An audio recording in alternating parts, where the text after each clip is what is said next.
Oi, pessoal.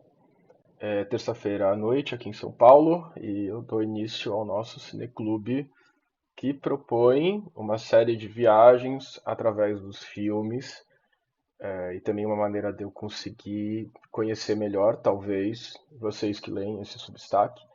Teve um crescimento, óbvio que nada muito absurdo, mas em relação ao que eu tinha de leitores, esse crescimento aconteceu aí nos meses de dezembro e novembro. Acho que o Substack no geral no Brasil deu uma crescida, eu tenho visto muitos endereços novos.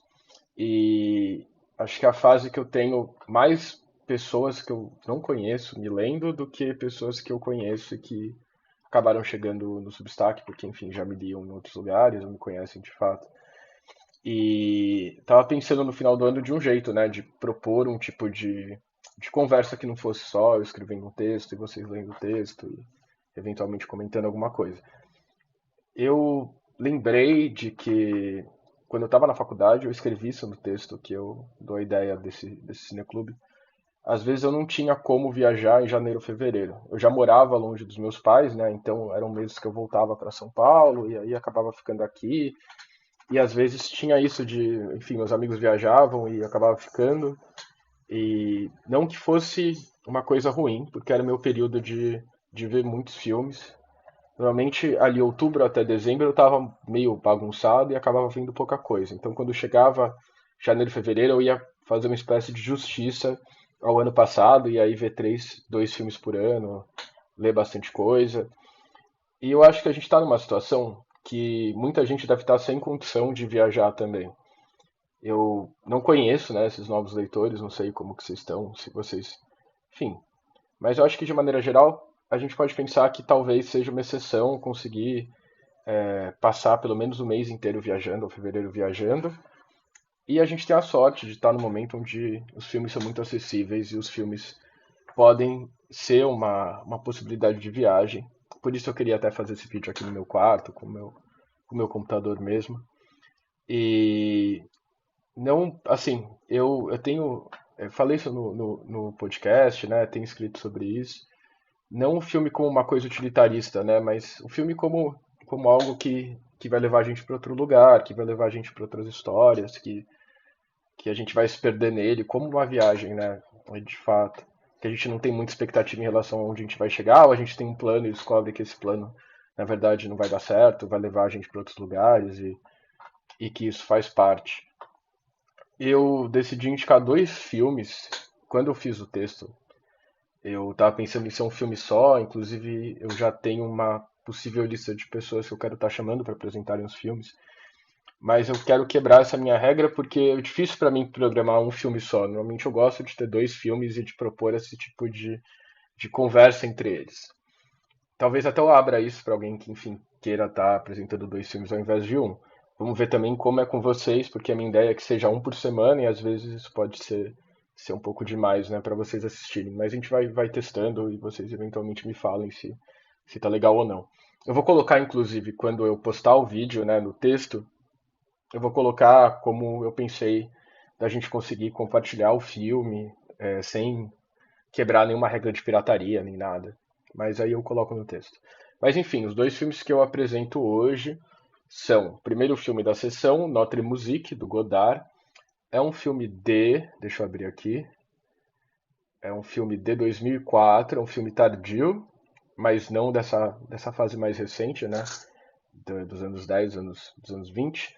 E o segundo filme também é um filme tardio, mas o John Ford é um filme de 63, isso, Donovan's Reef.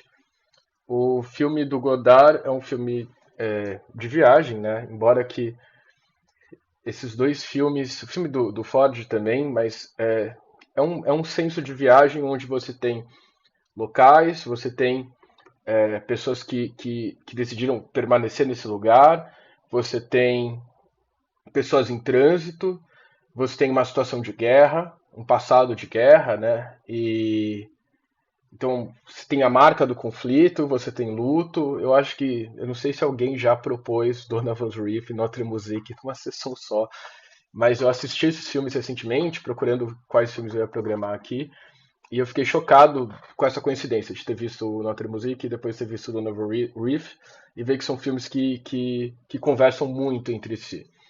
Em primeiro, é, acho que assim, a minha primeira defesa pode ser uma coisa um pouco abstrata para falar, até porque eu não preparei essa fala, a minha ideia é que fosse uma coisa mais informal. Mas eu acho que o Ford e o Godard têm uma espécie de filiação, são cineastas da encenação. Eu acho que a gente tem um aspecto principal assim quando a gente vai para os filmes do Godard, e uma vontade que eu tinha era abrir esse ciclo com o filme do Godard, porque eu acho que a gente passou por bastante tempo onde muito foi escrito sobre o Godard enfim, sempre como esse cineasta moderno, importante e muito intelectual, mas eu acho, e aí eu me coloco no problema, que a gente viu muito, viu pouco, né? Viu pouco. É, um pouco os filmes, né? Seja os filmes mais recentes, seja os filmes mais antigos, e talvez viu mal. Então, eu acho que é uma chance da gente revisitar esses filmes. Eu vi bastante coisa, mas também faz um tempo que eu não vou atrás dos filmes. Tem muita coisa que eu não vi. Acho que é impossível também ter visto tudo. Sempre tem um pedaço para descobrir, né? Acho que isso que é legal de uma obra grande.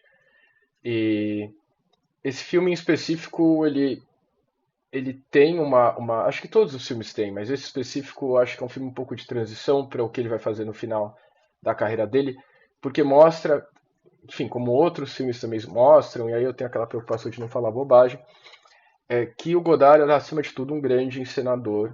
Tem um diálogo específico sobre suicídio, que é um plano e contraplano, é filmado de uma maneira assim bastante, entre aspas, clássica, embora não é uma palavra que eu gosto muito. E é uma grande sequência. Antes disso, tem um monólogo do Godard, é uma espécie de palestra que ele está dando, e ele fala sobre uma questão de plano e contraplano e a diferença. O filme inteiro, né, tem uma questão de dois, né, de duas pessoas de lugares distintos, duas realidades, duas religiões, dois contextos, duas línguas. E aí, nesse momento, ele chega a falar de um cineasta específico, eu não quero entrar porque eu quero que vocês assistam, e que para ele não tinha o plano e o contraplano, era na verdade o mesmo plano duas vezes, porque, embora fossem planos de personagens diferentes, no caso um homem e uma mulher, na verdade ele enxergava aqueles dois da mesma maneira, né? O homem e a mulher para ele eram a mesma coisa.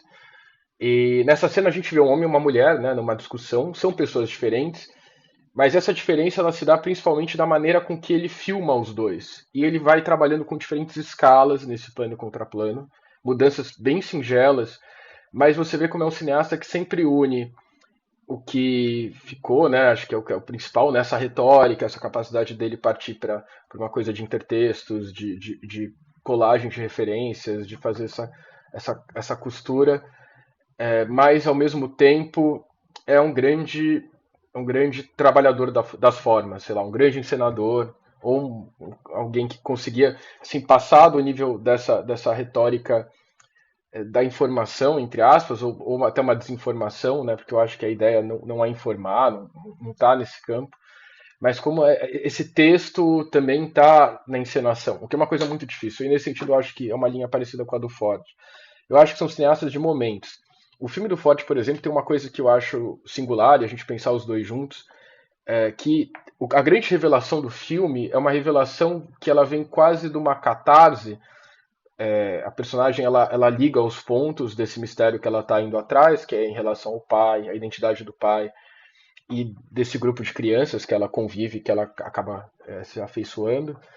E não existe um momento assim que o espectador participa dessa revelação, né? Uma coisa, ela viu isso e aí depois isso e aconteceu isso.